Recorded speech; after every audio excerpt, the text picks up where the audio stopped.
Admiral stood before the massive holographic display in the command center of the Galactic Council's flagship, watching the small blue planet rotate slowly in the projection. The third planet from a yellow star in what the inhabitants called the Sol system had been broadcasting into space for barely 2 centuries, yet somehow they had developed faster-than-light travel and were now requesting membership in the Galactic Confederation. "The preliminary reports are unusual," reported Commander, her 6 arms manipulating multiple data tablets simultaneously. "The species calls themselves humans, and their technological advancement curve is unlike anything we've seen in the past 10. The Admiral's chitinous plates shifted slightly, a sign of irritation among his species. "Explain unusual." "They went from primitive chemical rockets to warp capability in less than 300 of their years. Most species take at least 2,000 years to make that transition, if they survive long enough to make it at all." Secondary arms gestured to various data points floating in the air between them. "But here's the concerning part. Our intelligence suggests their rapid advancement came through constant warfare among themselves." Around the command center, representatives from 17 different species listened intently. The Galactic Confederation had strict protocols for admitting new civilizations, especially those with violent histories. Too many promising species had been admitted only to bring their conflicts into civilized space. "Warfare breeds innovation, but also instability," observed Scholar H, the Etherian representative whose translucent form flickered with concerned patterns. "The nearly destroyed 3 sectors before we contain them. The hegemony still requires constant monitoring." Admiral nodded gravely. Both species had been admitted based on their technological prowess, only to prove that military might without wisdom was a recipe for galactic disaster. "What do we know about their military capabilities?" "This is where it becomes interesting," said, her tone suggesting she was choosing her words carefully. "Our deep space reconnaissance indicates they possess weapons capable of planetary devastation, yet they've somehow managed to achieve a state of relative peace in the past several decades. More importantly, they've sent a delegation requesting membership rather than simply attempting expansion through conquest." The holographic display shifted to show a sleek vessel approaching their position. Unlike the aggressive, heavily armed ships most military species favored, the human vessel appeared almost elegant in its simplicity. Clean lines, minimal visible weaponry, and a design that spoke more of exploration than domination. "Their ship will dock within the hour," reported Communications Officer. "The delegation consists of 5 individuals, which is standard protocol. However, our cultural analysis suggests something unprecedented about their composition." "Meaning," Admiral's patience was wearing thin. "The safety of 300 civilized worlds rested on decisions made in this room. Based on our intercepted transmissions and observation of their society, we expected their delegation to consist of their most formidable warriors. Every species that has achieved through military advancement sends their strongest males. It's a universal constant. The sent their warlord council. The sent their champion caste. Even the peaceful sent their guard speakers." Paused, manipulating her tablets to bring up new information. "But according to our scans, the human delegation appears to be composed entirely of females." The command center fell silent except for the soft hum of life support systems. In the 10,000-year history of the Galactic Confederation, no species had ever sent a delegation of females to represent them in first contact scenarios. Females were precious, protected, kept safe, while males handled the dangerous work of diplomacy with potentially hostile aliens. "That's impossible," said General L, the military liaison. His species was renowned for their tactical brilliance, but even they followed the universal pattern of male-dominated external relations. "Perhaps our scans are malfunctioning, or we're misunderstanding their biology." "I had the same thought," replied. "So I ran the scans 4 times and consulted with our xenobiology department. These are definitely females according to human physiology. Moreover, our intercepted communications refer to them by titles that suggest significant authority within their government and military structures." Scholar H's form pulsed with confusion. "But how can this be?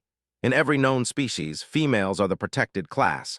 They bear young, they maintain the continuation of the species. Sending them into potentially dangerous situations violates every evolutionary principle we understand." Admiral found himself studying the approaching vessel with new interest. If the humans were truly sending their females to negotiate with potentially hostile aliens, it suggested either desperate stupidity or something far more complex than their preliminary reports indicated. Perhaps, suggested Commander carefully, human females are different from what we understand. Our xenobiology reports indicate humans show less physical dimorphism than most species. Maybe their females are capable warriors in their own right. The suggestion was met with polite but obvious skepticism. While some species had females capable of fighting when necessary, none had ever developed societies where females took primary roles in dangerous occupations. It went against the fundamental biological imperative of species survival. We should proceed with extreme caution, advised General L. If humans are willing to risk their females in first contact situations, they may be either more desperate than we assumed or far more dangerous. Perhaps this is some kind of elaborate deception. Or perhaps they're simply naive about the dangers, added Security Chief. A species that young might not understand the protocols of interstellar relations. They may have sent their administrative staff without realizing the implications. Admiral considered the possibilities. The humans had specifically requested peaceful contact, following all appropriate protocols. Their messages had been polite, professional, and showed clear understanding of Confederation laws and customs. Yet they were sending females to represent them in what could potentially become a hostile situation if negotiations went poorly. There's another possibility we should consider, said Scholar H, his form now pulsing with what appeared to be academic excitement. What if human females are not the protected class we assume them to be? What if their society has developed along completely different lines than any we've encountered? Impossible, General L stated flatly. Biology doesn't work that way. Females carry young, males provide protection. It's universal law. Universal among the species we know, Scholar H corrected gently. But humans developed in isolation. Perhaps their evolutionary path was different. The debate might have continued, but communications officer suddenly straightened at his station. Admiral, we're receiving a transmission from the human vessel. They're requesting permission to come aboard and they're providing biographical information about their delegation. On screen, Admiral ordered. The holographic display shifted to show 5 human females in crisp, professional attire. Unlike the elaborate armor or ceremonial dress most species favored for first contact, their clothing was simple yet somehow conveyed authority and competence. The transmission began with a female who appeared to be the delegation leader. Her dark hair was pulled back severely, and her eyes held an intensity that seemed unusual for what should be a protected member of her species. "Greetings to the Galactic Confederation," she said, her voice steady and confident. "I am Admiral Sarah representing the United Earth Government. With me are General Maria Santos, our military representative, Doctor, our chief scientific officer, Ambassador Fatima Al, our diplomatic specialist, and Commander, our intelligence officer." Admiral felt his chitinous plates shift involuntarily. These humans were not only sending females, but females with the highest possible ranks in their society. An admiral, a general, and 3 other high-ranking officials. Either humanity was the most reckless species in the galaxy, or there was something about human females that every other known civilization had failed to understand.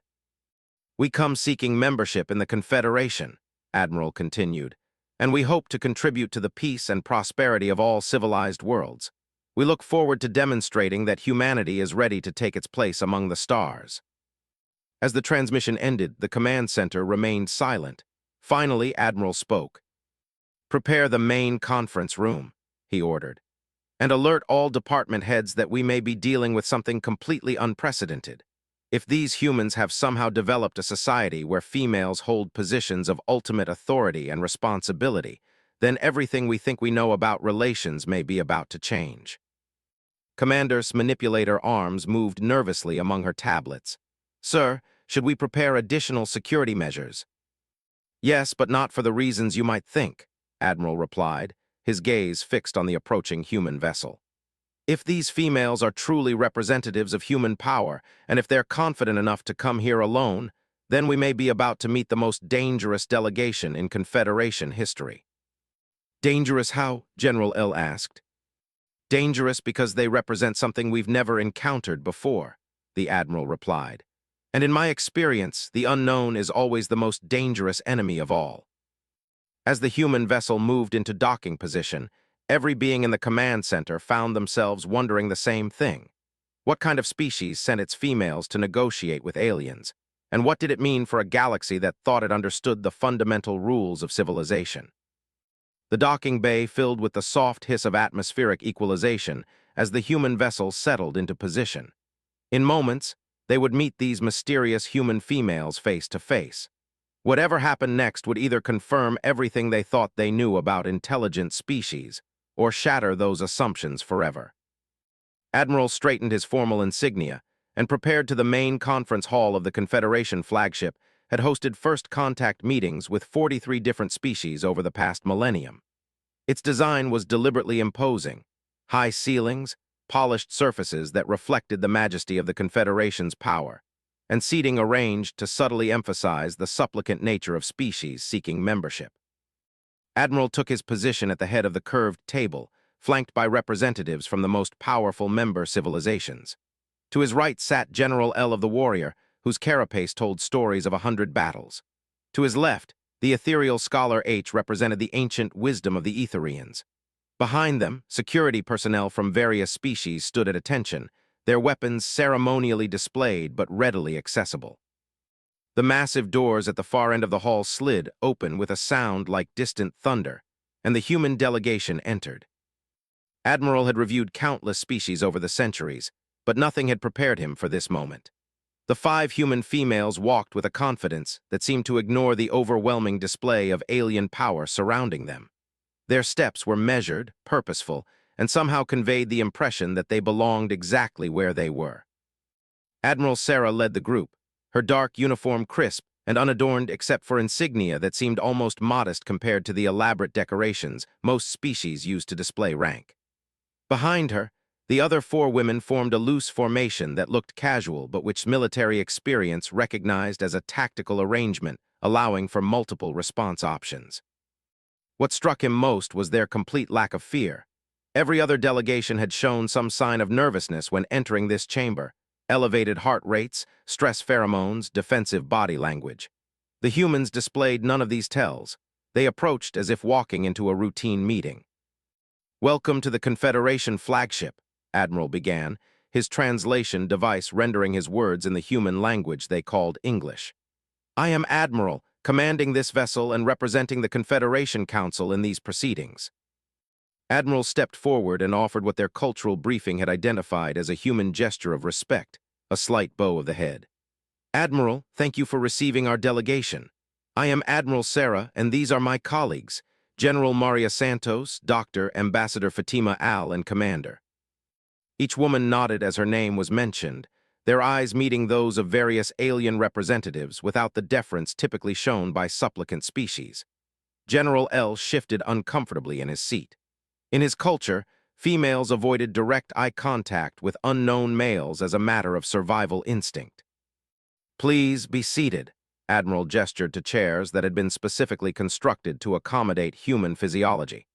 "Before we begin formal proceedings, I must ask about the composition of your delegation." Ambassador Al, a woman with prematurely gray hair and eyes that seemed to see everything, spoke with practiced diplomacy. "Is there some concern with our representatives, Admiral?" "Not concern precisely," replied carefully. "However, in the 10,000-year history of the Confederation, no species has ever sent an all-female delegation for first contact. We are curious about this choice." The 5 women exchanged glances that seemed to communicate volumes. Doctor, whose black hair was streaked with silver despite her apparently young appearance, leaned forward slightly. "Perhaps you could explain why this seems unusual to you," she said in a voice that carried the authority of someone accustomed to asking difficult questions. "Are there specific protocols we should be aware of?" It was Scholar H who answered, his translucent form pulsing with academic precision. "Throughout known space, females are considered too valuable to risk in potentially dangerous situations.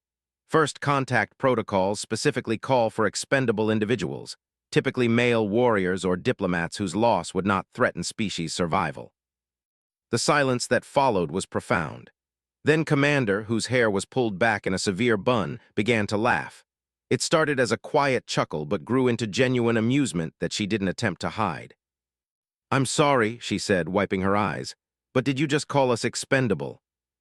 General Santos, whose muscular frame and numerous scars suggested extensive combat experience, spoke with the dry humor of a career soldier. "I think they're trying to figure out why our government sent the cleaning ladies instead of the real negotiators." The alien representatives stirred uneasily. This response was unlike anything in their experience. Species facing potential rejection from the Confederation typically showed stress, deference, or aggressive posturing. They did not laugh at fundamental assumptions about biology and social structure. Admiral raised a hand, and her colleagues immediately fell silent. The casual authority she displayed sent a chill through Admiral Skyton. He had commanded fleets and seen battlefield discipline, but this was something different. This was the kind of instant obedience that came from absolute trust and respect, not fear.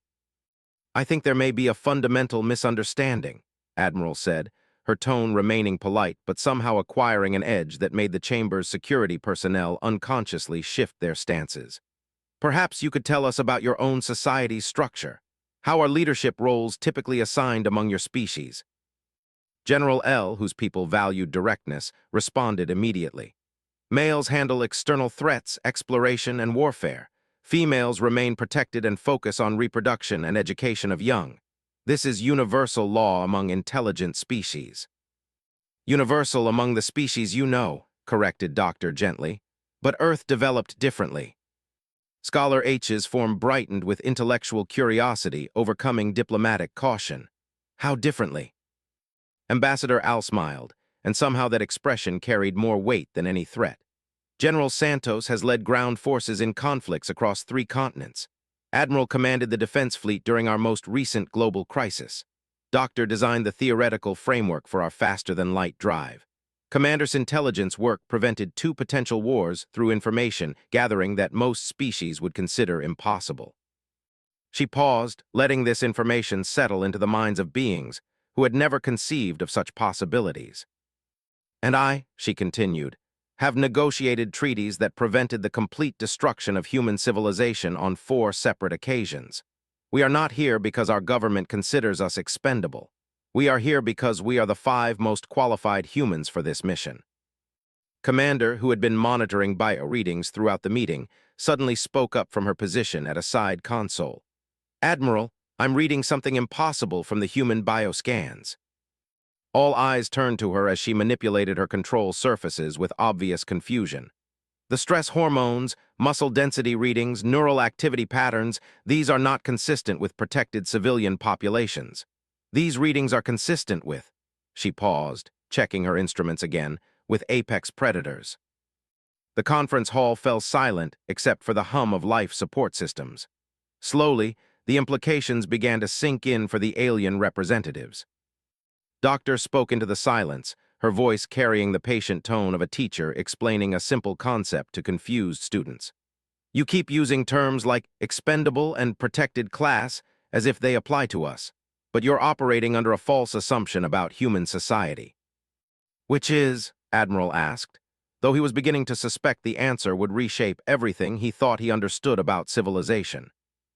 General Santos stood up, her movement fluid despite her obvious physical power.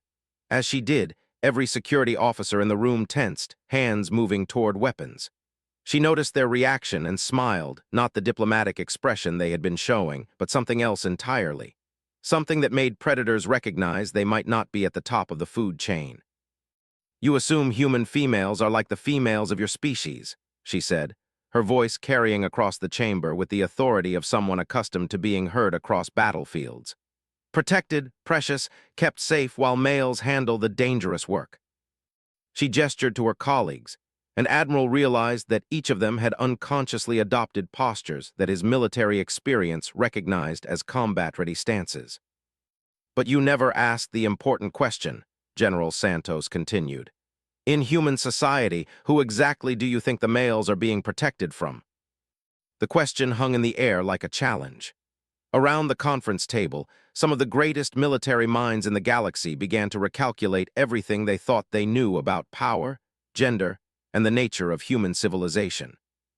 Commander's smile was now sharp enough to cut metal. I think we need to have a much longer conversation about what it means to be human. Admiral felt his chitinous plates shift involuntarily as and the tension in the conference hall was thick enough to cut with a plasma blade.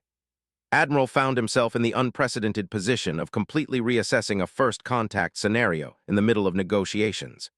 His military instincts, honed over 3 centuries of command, were sending him conflicting signals about the 5 human females seated across from him. Perhaps, he said carefully, we should take a step back and discuss human society in more detail. Your civilization's structure appears to be unique among known species. Doctor opened a small device that projected a holographic display between the 2 groups. The images showed various scenes from human history, battles, laboratories, political gatherings, exploration missions. What became immediately apparent was the presence of both males and females in every context, often in equal numbers. Human civilization developed through cooperation between our genders, she explained, manipulating the display to show detailed statistics. Unlike many species that appear to have developed rigid gender roles, humans found that survival required using all available talent regardless of biological sex. Scholar H's form pulsed with fascination. But surely there must be some differentiation. Biological imperatives alone would require certain protective measures. There are biological differences, acknowledged Admiral, but perhaps not in the way you assume. Doctor, would you explain our physiology? Doctor nodded and adjusted her holographic display to show human anatomical diagrams. Human females have several advantages that proved crucial to our species' development. Higher pain tolerance, better fine motor control, superior endurance in many circumstances, and most importantly, different cognitive processing patterns that complement male thinking. General L leaned forward, his carapace reflecting the hologram's light. Higher pain tolerance, that seems unlikely for a protected class. Because we're not a protected class, General Santos said bluntly. Commander, show them the recruitment statistics. Commander activated her own device, displaying data that made the alien representatives shift uncomfortably. These are the acceptance rates for our most elite military units. Special forces, deep space exploration, intelligence operations, tactical command positions. The statistics were staggering. In some of humanity's most dangerous and demanding roles, female participation rates exceeded 50%. More shocking still, in several critical areas, long-duration space missions, precision combat operations, survival scenarios, female performance metrics were consistently higher. This is impossible, General L stated flatly. No species develops this way. Females bear young, therefore they must be protected. This is biological law. Ambassador Al smiled with the patient expression of someone who had heard this argument many times before. General, may I ask about your own species' reproductive cycle? What does that have to do with anything? Humor me. General L's plates clicked with irritation, but he answered.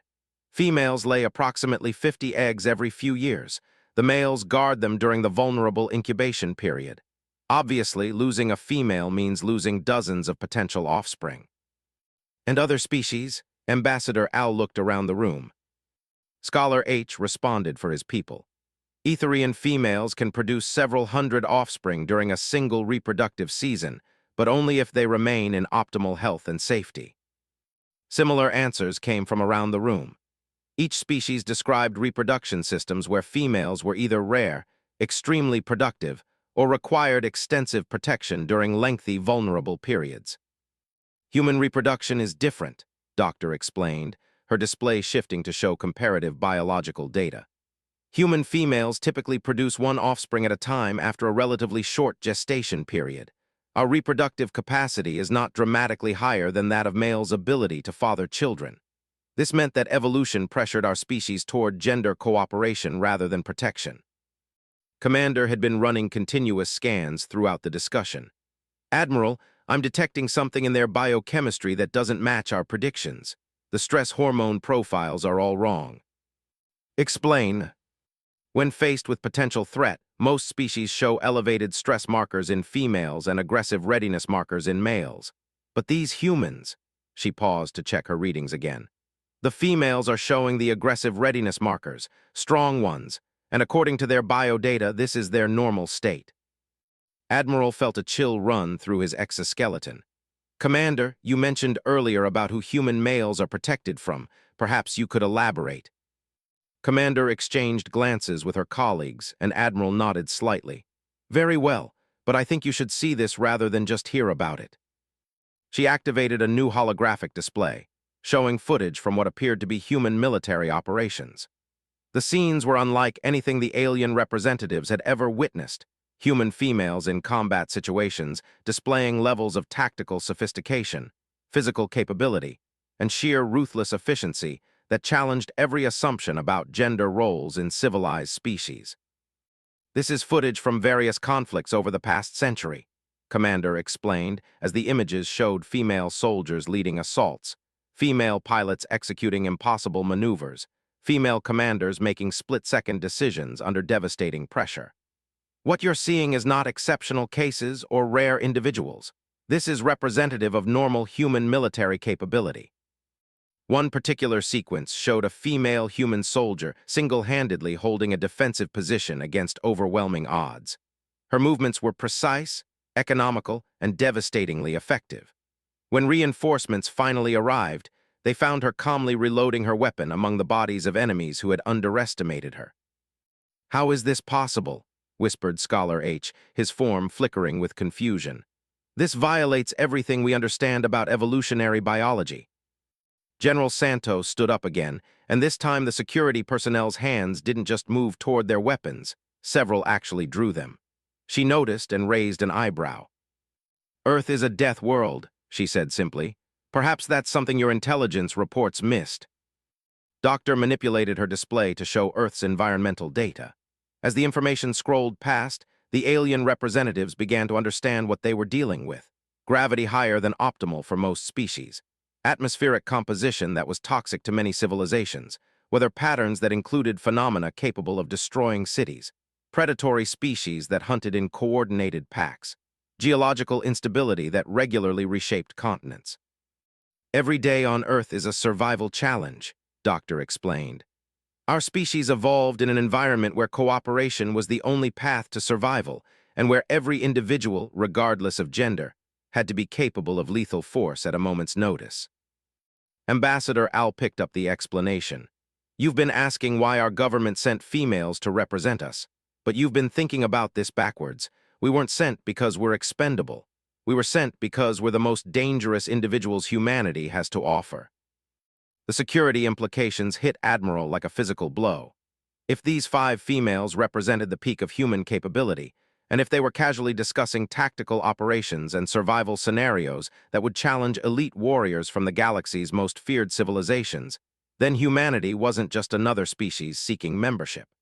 They were a potential threat that made them look like children playing with toys.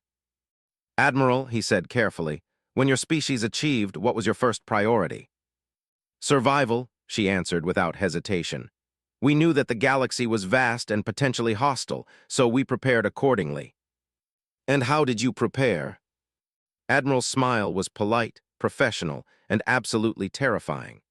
"We made sure that anyone who encountered humanity would remember why it's a bad idea to threaten a species that evolved by being too stubborn to die."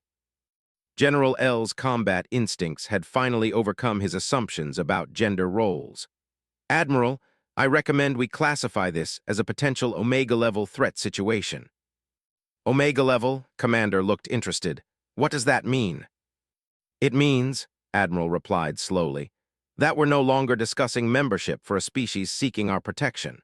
We're discussing whether the Galactic Confederation is prepared to coexist with a species that might not need our protection at all." The 5 human women looked at each other, and their expressions shifted subtly. The polite diplomatic masks didn't disappear, but something else became visible underneath. Something that made it clear why their own species might consider these females worthy of both respect and careful handling. "Admiral," said Ambassador Al, "I think it's time we had a more honest conversation about what humanity has to offer the Confederation and what we expect in return." The emergency session of the full Confederation Council had been called for the first time in over 2 centuries. Representatives from hundreds of member species filled the massive amphitheater aboard the Confederation's mobile capital, their varied forms creating a tapestry of alien diversity that represented the pinnacle of galactic civilization.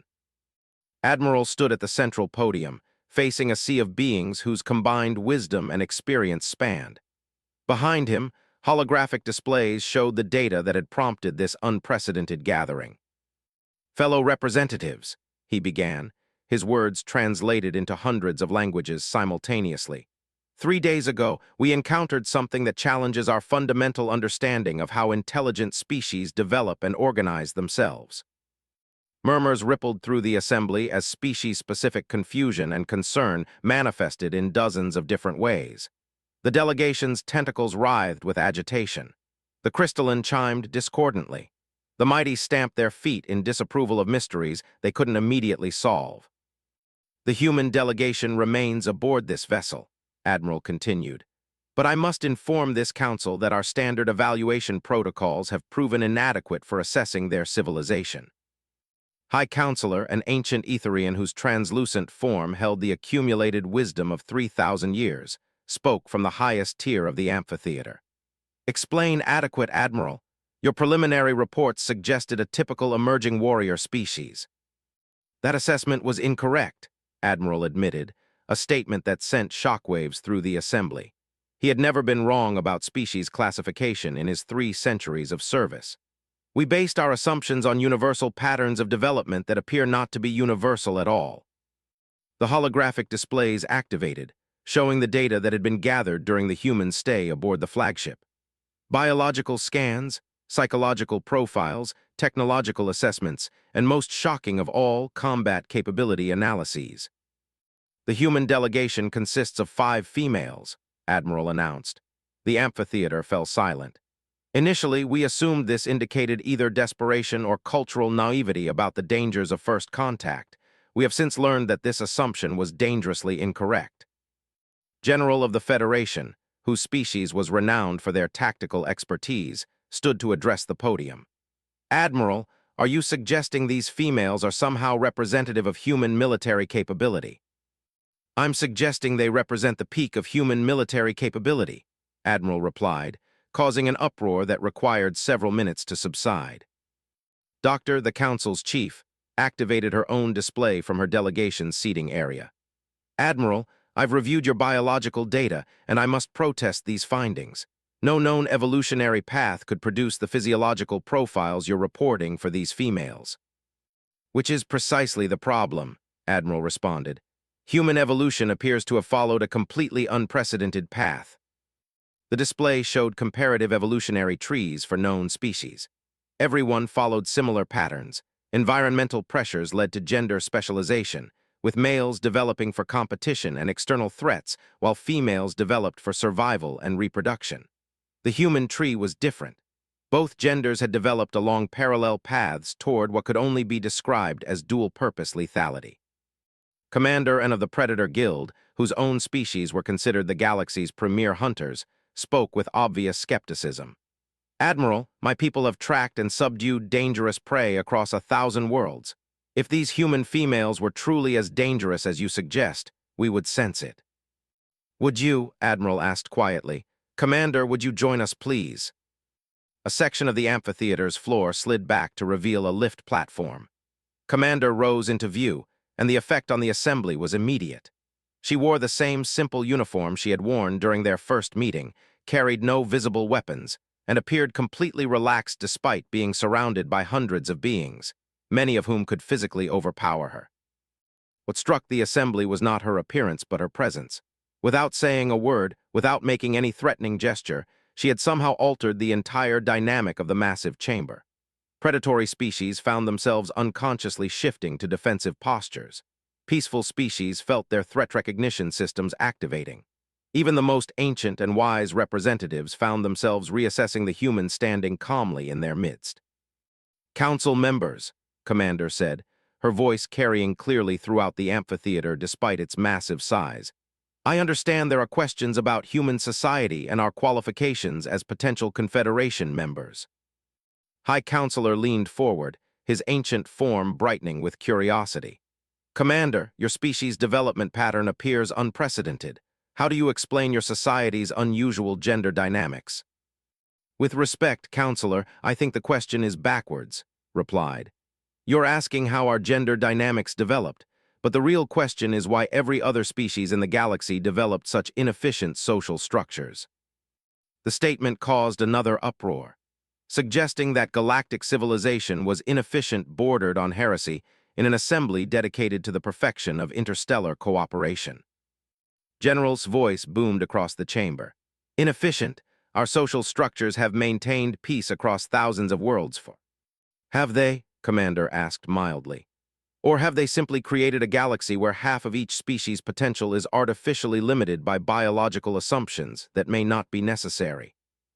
Doctor activated her holographic display, showing detailed analyses of dozens of species. Commander, the protection of females is not an assumption. It is biological imperative. Females carry the genetic future of species. They must be protected. Doctor, how many children can a human female produce in her lifetime? According to our data, perhaps 15 to 20 offspring under optimal conditions. And how many can a human male father? Theoretically, hundreds. Then by your logic, human males are more genetically valuable and should be the protected class. Commander's smile was sharp. But that's not how we developed, because we faced challenges that required different solutions. The amphitheater's main display activated, showing scenes from Earth that the human delegation had provided. What the Council saw challenged every assumption about civilized development. Humans working together in extreme environments where any individual, male or female, might need to defend, provide for, or lead the group depending on circumstances. Cities that integrated both genders in every profession, from the most delicate scientific research to the most dangerous combat operations. We didn't evolve to protect half our species from danger, Commander explained as images of human civilization scrolled past. We evolved to prepare all our species for danger. Earth taught us that survival required every advantage, every talent, every individual operating at maximum capability. Commander stood slowly, his hunter's instincts finally processing what he was seeing. You're saying human females are not protected because they don't need protection. I'm saying human females are not protected because in many circumstances, we're the ones providing the protection. The implications hit the assembly like a shockwave. If human females were actually the more dangerous gender, then everything the galaxy understood about civilization, threat assessment, and social organization was wrong. High Counselor's voice carried the weight of when he spoke. Commander, are you suggesting that human society assigns responsibilities based on capability rather than biological sex? I'm suggesting that human society can't afford to waste talent based on irrelevant characteristics when survival is at stake. Her expression became more serious. Counselor, your galaxy is vast and peaceful, and that's admirable. But it's also made you complacent. You've forgotten what it's like to face existential threats where every advantage matters. What kind of threats? Asked Doctor. The kind that are coming, Commander replied quietly. Our deep space monitoring has detected energy signatures moving toward this galaxy from beyond the galactic rim. Large signatures, multiple signatures, signatures that suggest intelligence and technology. The amphitheater fell silent, except for the hum of life support systems. How long? Admiral asked. 18 to 24 months before the first probes reach inhabited systems, perhaps 5 years before the main force arrives. High Counselor's form dimmed with the weight of implications. And humanity is offering membership because you want our protection. Commander's laugh was sharp and entirely without humor. Counselor, we're offering membership because when those ships arrive, this galaxy is going to need every advantage it can get. And our advantage is that we've spent 50,000 years learning how to kill things that want to kill us. The silence that followed was profound. Finally, Admiral spoke. Council members, I believe we need to reconsider what humanity is offering us. They're not seeking our protection. They're offering theirs. 6 months after the emergency council session, the Confederation fleet training exercises had been completely restructured. What had once been ceremonial displays of galactic unity had become intensive preparation for asymmetrical warfare against unknown threats. And at the center of these preparations, 5 human women were systematically revolutionizing everything the galaxy thought it knew about combat. Admiral stood in the observation deck of the training facility, watching something that would have been unthinkable a year ago. Below, General Maria Santos was leading a mixed-species assault team through a simulation designed by human military strategists. The aliens who had once viewed humans as naive newcomers were now struggling to keep up with tactical concepts that seemed to bend the rules of warfare itself. "Status report," he requested from Commander. "The assault specialists have adapted well to human close-quarters combat techniques," she replied, manipulating multiple data streams. "The strategic planners are having difficulties adjusting to human command structures that prioritize flexibility over hierarchy, and the heavy weapons teams keep requesting modifications to their equipment after observing human improvisation techniques." On the training floor below, General Santos called a halt to the exercise. The mixed-species team gathered around her as she provided feedback that was both brutally honest and unexpectedly encouraging. What struck Admiral was how naturally the alien soldiers responded to her authority.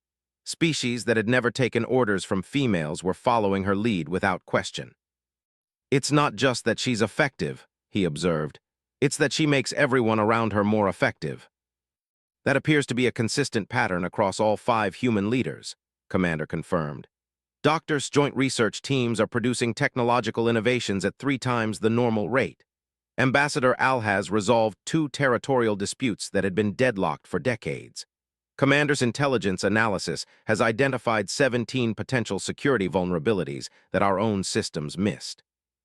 "And Admiral is complicated." Through the facility's communication system, Admiral's voice could be heard from the Fleet Coordination Center, where she was running strategic simulations with naval commanders from dozens of species. Her approach to space combat incorporated 3-dimensional thinking that most species had never considered, combined with resource management strategies that seemed to multiply fleet effectiveness. "Complicated how?" Admiral pressed. "She's proposing modifications to Confederation fleet doctrine that would increase our defensive capabilities by an estimated 400%, Commander explained. "But implementing her suggestions would require admitting that our current strategies are fundamentally flawed." Admiral nodded grimly. In the months since humanity's arrival, every interaction with the human delegation had revealed new limitations in galactic thinking. Species that had considered themselves masters of their respective fields were discovering that humans approached problems from angles they had never considered. "Sir," communications officer called from his station, "we're receiving priority communications from the outer monitoring stations." "Display." The main screen shifted to show the concerned face of Captain, commanding the Confederation's most advanced deep space surveillance platform. "Admiral, we're confirming the human predictions about the external threat. Multiple large objects approaching from beyond the galactic rim, estimated time to first contact with outer systems now 16 months. Confirmed specifications. The objects are larger than our biggest dreadnoughts, Admiral, much larger, and they're moving in formation patterns that suggest coordinated intelligence. Whatever these things are, they're organized and they're coming directly toward inhabited space." Admiral felt his chitinous plates shift with apprehension. The approaching threat was no longer theoretical. "Captain, patch this communication to the human delegation immediately, all 5 of them." Within minutes, holographic representations of the 5 human women appeared around the command center. Admiral spoke first, her expression grim as she reviewed the incoming data. "The timeline is faster than we hoped," she said, "but still within manageable parameters if we act quickly." "Manageable?" General L had joined the communication from the tactical center, where he was observing human training methods. "Admiral, these objects are the size of small moons." "Size isn't everything, General," General Santos replied from the training floor. "The question is what they're made of, how they're powered, and what they want." Doctor's image brightened as she processed the sensor data. "The power signatures suggest they're not solid masses. These are constructed vessels, probably containing significant empty space.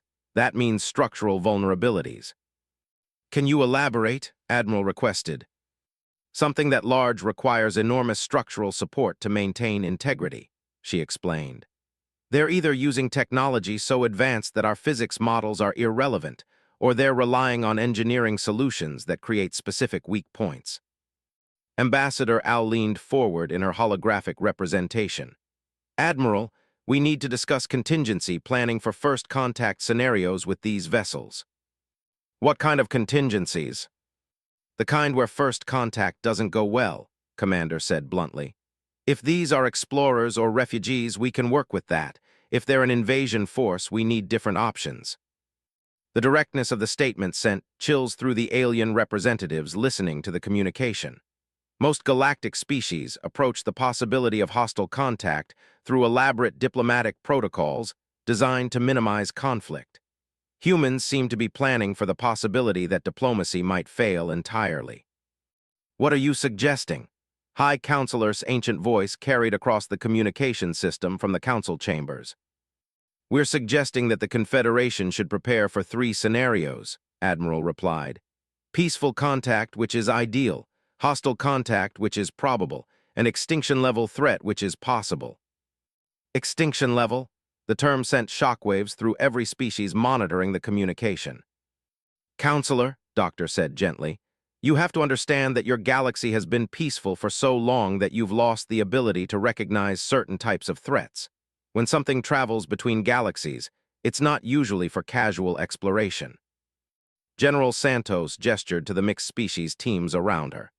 The good news is that we have time to prepare, and your people are adapting to human tactical concepts faster than we expected. But adaptation isn't enough, Commander added. We need integration, full integration of human and Confederation resources, technology, and strategic planning. Admiral understood the implications immediately. You're asking for full military alliance status. We're asking for survival status, Admiral corrected. When those ships arrive, the distinction between human and alien isn't going to matter to whatever's inside them. High Counselor's voice carried the weight of authority accumulated over. The Council will need to vote on full integration protocols. With respect, Counselor, Ambassador Al said, you don't have time for extended deliberation. Those objects will reach the outer systems in 16 months. If you want to survive whatever's coming, you need to start preparing now. And if the Council refuses? Asked General L. The 5 human women exchanged glances across their various locations. It was Admiral who answered. Then in 16 months, when those ships arrive, you'll understand why humanity survived 50,000 years on a death world, and why we're not afraid of whatever is coming to visit your peaceful galaxy. The communication ended, leaving the command center in silence. Finally, Admiral spoke. Commander, prepare a priority message to the full Council. Subject, immediate implementation of full human integration protocols. Sir, should I include our assessment of what happens if they refuse? Admiral looked at the display showing the approaching objects, then at the training floor where human and alien soldiers were learning to work together with unprecedented effectiveness. Include this. If we refuse integration, then in 16 months we'll discover whether 5 human women can teach an entire galaxy how to survive what's coming. And if the past 6 months have taught us anything, it's that we really don't want to find out what humans are capable of when they're protecting something they care about. As the message went out to hundreds of worlds and thousands of species, the galaxy began to prepare for the greatest test in its history. And at the center of those preparations, 5 human women continued the work they had come to do, ensuring that when the unknown arrived, it would find not a peaceful, unprepared civilization, but something far more dangerous. It would find a galaxy that had learned what it meant to be human. As the implications settled over the assembly, hundreds of civilizations began to realize that the galaxy's balance of power was about to shift in ways none of them had anticipated. The question was no longer whether humanity was ready to join galactic civilization. The question was whether galactic civilization was ready for humanity. Around the conference table, the representatives of dozens of civilized worlds realized they were no longer conducting a standard first contact scenario. They were negotiating with something entirely new, and the balance of power in the galaxy was about to shift in ways none of them had imagined possible. Terrifying possibility began to take shape in his mind.